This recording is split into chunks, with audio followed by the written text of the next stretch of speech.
আসসালামু আলাইকুম শিক্ষার্থী বন্ধুরা, নিশ্চয় তোমরা ভালো আছো। আজ আমরা একাদশ শ্রেণীর অর্থনীতির দ্বিতীয় পত্রের দ্বিতীয় অধ্যায়ের কৃষি খামার, কৃষি জোট ও অর্থনৈতিক জোট এর ধারণা এ বিষয় নিয়ে আলোচনা করব। কৃষি উৎপাদন আসলে বিভিন্ন সংগঠনের মাধ্যমে সংগঠিত হয়ে থাকে। এই সংগঠন আবার বিভিন্ন দেশের অর্থনৈতিক অবস্থার উপর নির্ভর করে। যেমন পুঁজিবাদী বা ধনতান্ত্রিক অর্থ ব্যবস্থায় ব্যক্তি মালিকানাধীন জমির মজুরির মাধ্যমে কৃষি উৎপাদন সংগঠিত হয়ে থাকে। সমাজতান্ত্রিক অর্থ ব্যবস্থায় রাষ্ট্র মালিকানাধীন বা সমবায় সদস্যদের মাধ্যমে কৃষি উৎপাদন সংগঠিত হয়ে থাকে। আমরা যদি বাংলাদেশের কথা বিবেচনা করি তাহলে সেখানে দেখব বাংলাদেশে ব্যক্তি মালিকানাধীন সমবায় পদ্ধতি, কৃষি জোট, কৃষি খামার, এমনকি বর্গাদেরী প্রথার মাধ্যমেও বাংলাদেশে কৃষি উৎপাদন সংগঠিত হয়ে থাকে। এই কৃষি উৎপাদনে ন্যূনতম একক হলো পরিবার, অর্থাৎ পরিবার কেন্দ্রিকও এখানে উৎপাদন সংগঠিত হয়ে থাকে। তো শিক্ষার্থী বন্ধুরা, আমরা আসলে কৃষি খামার, কৃষি জোট এবং অর্থনৈতিক জোট এই তিনটি বিষয় নিয়ে খুব সংক্ষিপ্ত আকারে আলোচনা করব। প্রথমে আমরা কৃষি খামার নিয়ে আলোচনা করব। কৃষি খামার,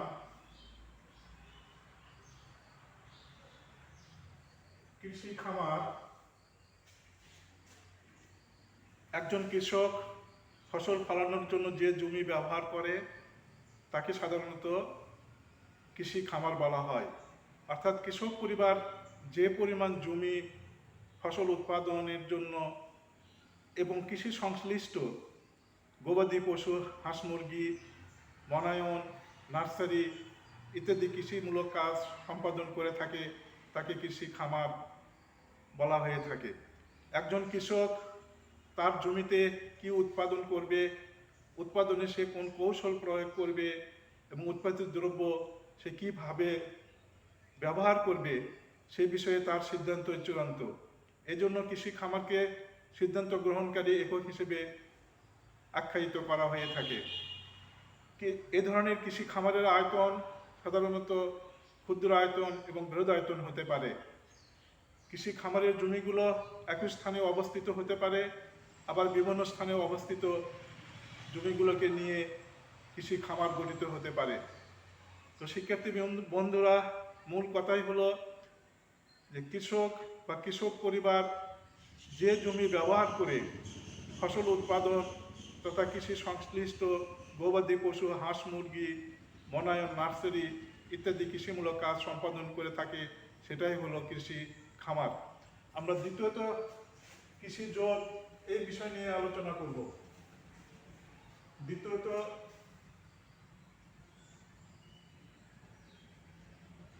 কৃষি জোট।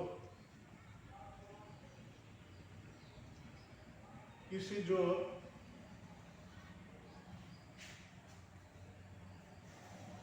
কৃষি খামারের অধীনে যে পরিমাণ জমি থাকে সেটাকে বলা হয় কৃষি জোট। অর্থাৎ একাধিক জোট নিয়ে কৃষি খামার গঠিত হয়ে থাকে।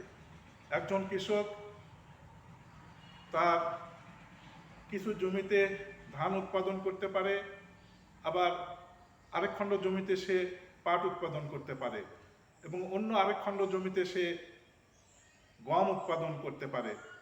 এই যে ভিন্ন ভিন্ন ফসল উৎপাদনের জন্য ব্যবহৃত জমি, এই ভিন্ন ভিন্ন ফসল উৎপাদনের জন্য ব্যবহৃত জমিকে বলা হয় এক একটি জোট। এই জোটগুলোর সমষ্টি আবার কৃষি খামার। তাহলে শিক্ষার্থী বন্ধুরা, নিশ্চয় তোমরা উপলব্ধি করতে পারছো যে কৃষি খামার হলো একাধিক জোটের সমন্বয়ে গঠিত যে জমি, সেটাই হলো কৃষি খামার। অর্থাৎ আলাদা আলাদা ফসল উৎপাদনের জন্য ব্যবহৃত যে জমিগুলো থাকে কৃষকের অধীনে, সেই জমিগুলোকে বলা হয় কৃষি জোট। আর এই জোটগুলোর সমষ্টি হলো কৃষি খামার। তো শিক্ষার্থী বন্ধুরা, তৃতীয়ত আমরা যে বিষয়টি অর্থনৈতিক জোট এই বিষয় নিয়ে আলোচনা করব এখন। তৃতীয়ত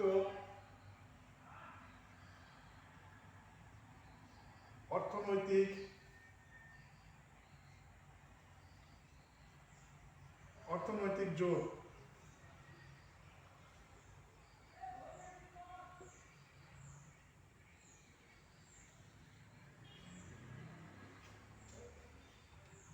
নির্দিষ্ট পরিমাণ উপকরণ ব্যবহার করে যে জমিতে সর্বোচ্চ একর প্রতি ফলন পাওয়া সম্ভব সেই জমিকে বলা হয় অর্থনৈতিকভাবে লাভজনক জমি বা অর্থনৈতিক জোট অথবা কাম্য জোট, অথবা তাকে বলা হয় আদর্শ খামার। একটি উদাহরণের মাধ্যমে বিষয়টি আমরা পরিষ্কার করতে পারব। মনে করি 2 একর বিশিষ্ট এক খণ্ড জমিতে 60,000 টাকা খরচ করে 2 একর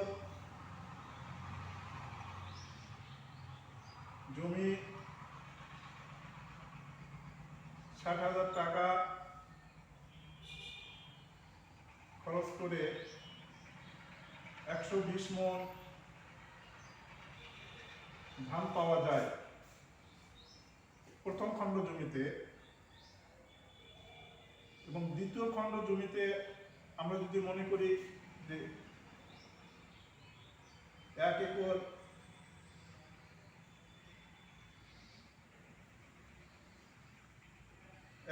জমি 30,000 টাকা এবং 70 মণ উৎপাদনের পরিমাণ হয়। অর্থাৎ আমরা যদি উদাহরণ হিসেবে ধরে নিই যে প্রথম এক খণ্ড জমিতে যার পরিমাণ 2 একর, সেখানে আমরা 60,000 টাকা খরচ করে আমরা পাচ্ছি 120 মণ ধান। বললাম 120 মণ ধান। অপরপক্ষে আমরা দ্বিতীয় আরেক খণ্ড জমিতে যার পরিমাণ 1 একর, সেখানে আমরা 60-এর অর্ধেক 30,000 টাকা অর্থ ব্যয় করে আমরা ধান পাচ্ছি 70 মণ ধান। তাহলে উৎপাদনের বিবেচনায় দ্বিতীয় খণ্ড জমিটি আমাদের কাছে বেশি লাভজনক, এবং এই দ্বিতীয় খণ্ড জমিটি হলো অর্থনৈতিক জোট বা কাম্য জোট বা আদর্শ খামার। তো শিক্ষার্থী বন্ধুরা, এই কাম্য জোট বা অর্থনৈতিক জোট সম্পর্কে দুজন অর্থনীতিবিদ মতামত দিয়েছেন। একজন হলেন ডাইনো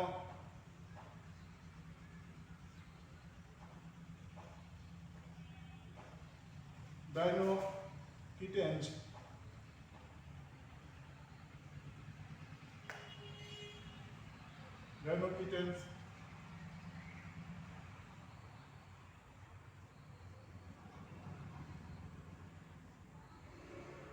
একজন অর্থনীতিবিদ ডাইনো কিটেন্স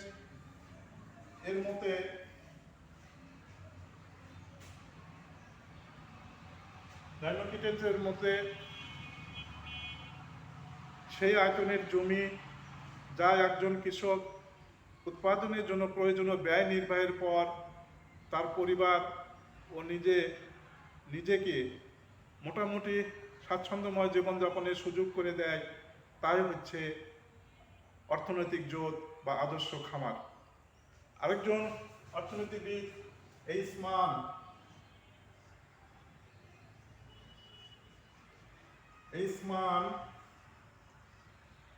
এর মতে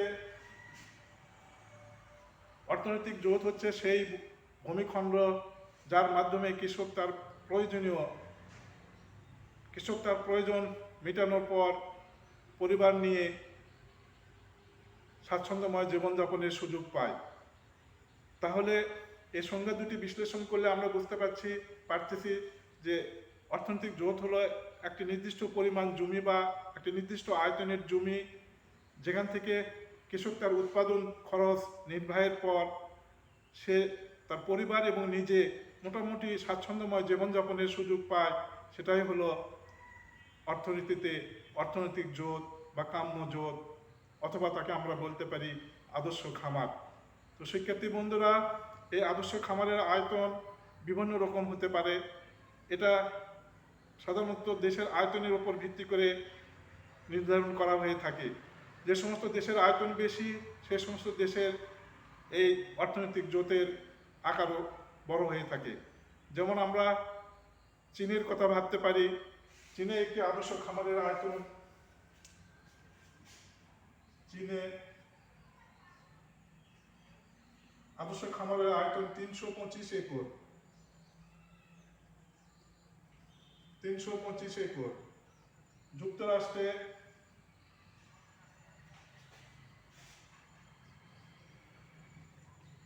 যুক্তরাষ্ট্রে 150 একর। জার্মানিতে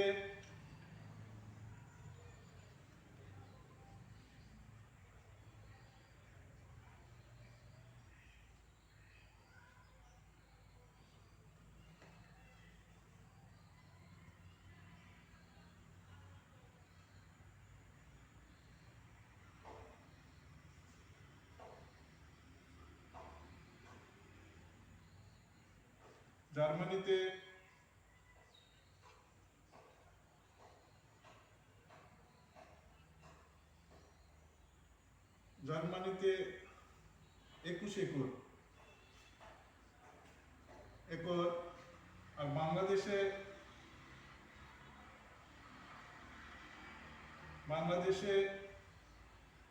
3 একর। তো শিক্ষার্থী বন্ধুরা, আসলে অর্থনৈতিক জোটের আকার নির্ভর করে সে দেশের আয়তনের ওপর। বিশেষ করে যে সমস্ত দেশের আয়তন বেশি সেই সমস্ত দেশের কৃষি খামারের অর্থাৎ এই আদর্শ অর্থনৈতিক জোট বা আদর্শ খামারের আয়তন হয়ে থাকে বেশি। যেমন চীনের কথা আমরা যদি ভাবি তাহলে সেখানে 325 একর। মার্কিন যুক্তরাষ্ট্রের কথা যদি ভাবি তাহলে সেখানে আমাদের আদর্শ খামারের আয়তন হলো 150 একর। জার্মানির কথা ভাবলে সেখানে দেখা গিয়েছে 21 একর। শুধুমাত্র 21 একর তাদের আদর্শ খামারের আয়তন। স্বল্প আয়তনের দেশ বাংলাদেশের কথা বিবেচনা করলে সেখানে দেখা যাচ্ছে 3 বিঘা জমি বা 3 একর জমি বিশিষ্ট খামারকেই আদর্শ খামার হিসেবে গণ্য করা হয়ে থাকে। তো শিক্ষার্থী বন্ধুরা, মোটামুটি আমরা কৃষি খামার, কৃষি জোট এবং অর্থনৈতিক জোট সম্পর্কে ধারণা নিলাম। তো এই পর্যায়ে আমরা অর্থনৈতিক জোটের কিছু নিয়ামক রয়েছে। এই যে জোটের আকার বা আয়তন নির্ধারণ হলো, এটা কিছু কিছু বিষয়ের উপর নির্ভর করে। অর্থনৈতিক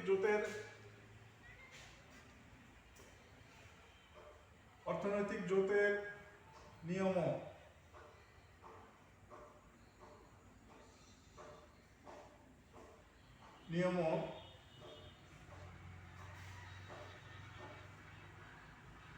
এক নম্বরে জমির উর্বরতা।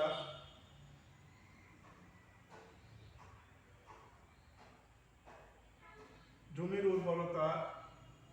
2 নম্বরে ফসলের ধরন।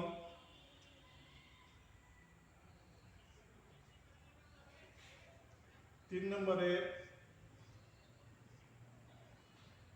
চাষাবাদ পদ্ধতি।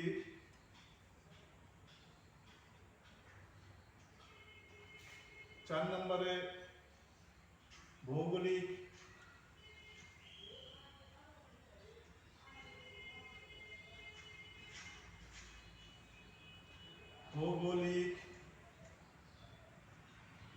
অবস্থান।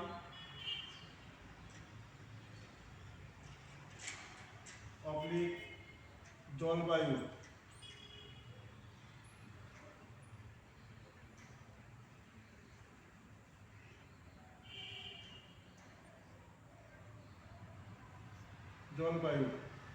তো শিক্ষার্থী বন্ধুরা, আসলে অর্থনৈতিক জোট বা আদর্শ খামারের আয়তন নির্ভর করে জমির উর্বরতার উপর। জমির উর্বর ক্ষমতা যদি বেশি হয় তাহলে অল্প পরিমাণ জমি নিয়ে আদর্শ খামার গঠন করা সম্ভব। অপরপক্ষে জমির উর্বরতা যদি কম হয়, অর্থাৎ জমি যদি অনুর্বর হয়, তাহলে অধিক পরিমাণ জমি নিয়ে অর্থনৈতিক জোট বা আদর্শ খামার গঠন করতে হয়। দ্বিতীয়ত ফসলের ধরন। ফসলের ধরনের উপরও অর্থনৈতিক জোট বা অর্থনৈতিক খামারের আয়তন নির্ভর করে। যদি শাকসবজি ফলমূল উৎপাদন করতে হয়, তাহলে সেই ক্ষেত্রে অল্প পরিমাণ জমিতেই আদর্শ খামার গঠন করা সম্ভব। অপরপক্ষে খাদ্যশস্য উৎপাদনের ক্ষেত্রে, যেমন ধান, পাট, গম, ভুট্টো, এগুলো উৎপাদনের ক্ষেত্রে অধিক পরিমাণ জমির প্রয়োজন হয়। অর্থাৎ ফসলের প্রকৃতির উপরেই অর্থনৈতিক জোটের অর্থাৎ আদর্শ খামারের আকার ছোট বড় নির্ভর করে। এরপরে চাষাবাদ পদ্ধতি। যদি আধুনিক পদ্ধতিতে চাষাবাদ করা হয়, তাহলে খামারের আয়তন বড় হতে হয় বা বড় হয়। অপরপক্ষে সনাতন পদ্ধতিতে চাষাবাদ করতে গেলে অল্প পরিমাণ জমি নিয়েই আদর্শ খামার গঠন করা সম্ভব। সর্বশেষ ভৌগোলিক অবস্থান বা জলবায়ু। ভৌগোলিক অবস্থান এবং জলবায়ুর উপরেও কিন্তু খামারের আয়তন নির্ভর করে। যদি ভৌগোলিক অবস্থান অনুকূলে হয়, জলবায়ু যদি অনুকূলে হয়, তাহলে অল্প পরিমাণ জমি নিয়েই আদর্শ খামার গঠন করা সম্ভব। অপরপক্ষে প্রতিকূল ভৌগোলিক অবস্থান এবং জলবায়ু প্রতিকূল যদি হয়, তাহলে অধিক পরিমাণ জমি নিয়ে আদর্শ খামার গঠন করতে হয়। তাহলে দেখা যাচ্ছে শিক্ষার্থী বন্ধুরা, জমির উর্বরতা, ফসলের ধরন, চাষাবাদ পদ্ধতি, ভৌগোলিক অবস্থান ও জলবায়ু, এগুলোর উপর আদর্শ খামারের আয়তন নির্ভর করে।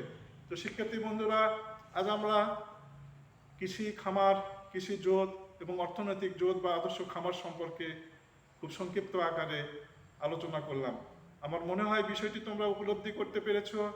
তারপরেও যদি তোমাদের কোথাও কোনো সমস্যা হয়, তাহলে তোমরা আমাদের এই ভিডিওটির কমেন্টস বক্সে কমেন্টস করবা। আমরা সেই সমস্যাগুলোর সমাধান করে দেওয়ার চেষ্টা করব। এই প্যান্ডামিক সিচুয়েশনে তোমরা অবশ্যই স্বাস্থ্যবিধি মেনে চলবা, নিজেকে সুরক্ষা রাখার চেষ্টা করবা এবং সুস্থ থাকবা, এই আশাবাদ ব্যক্ত করি। তোমরা সুস্থ থাকো, ভালো থাকো, এই শুভকামনায় আজকের মতো শেষ করছি। খোদা হাফেজ। তোমাদের সবাইকে ধন্যবাদ।